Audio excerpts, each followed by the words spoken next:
Hello साथीभाइ नमस्कार। आज चाहिँ यो बेलुका परको मौसममा तपाईहरुले यहाँ डाँडाबाट छोटो भिडियो देखाउन गइरहेको छु र यहाँ तपाईहरुले देख्नुहुँदैछ कस्तो रमाइलो छ है। तर दिन चाहिँ ढुम्मिएर यस्तो छ। यहाँ तपाईहरुलाई देखाउनु पर्दाखेरि यहाँ हेर्नुस् है,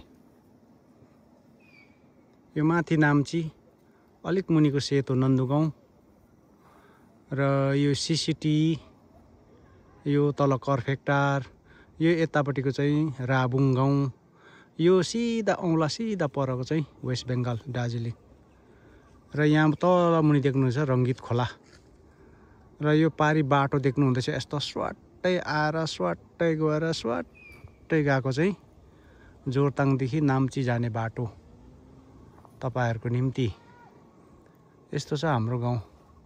आज दिन ढुम्मिएको छ, हेर्नुस् आकाशमा बादल छ है र ब्लग बनाउने दिन त छैन, तर पनि अब के गर्नु है, दिनभरि केही छैन काम। यसो एकछिन डुल्न निस्किँदाखेरि चाहिँ यति आफ्नो गाउँ वरिपरिको यहाँ तल यो साउली गाउँ स्कुल यतापट्टि यहाँ देखाइरहेको छ, यी साउली गाउँ स्कुल र उस तल ग्राउन्ड छ र ग्राउन्डमा केटाकेटीहरू गोली खेल्दैछ, कोही क्रिकेट पनि खेल्दै रहेछ पर है। र यस्तो छ साथीभाइ हाम्रो गाउँ, देख्नुभयो।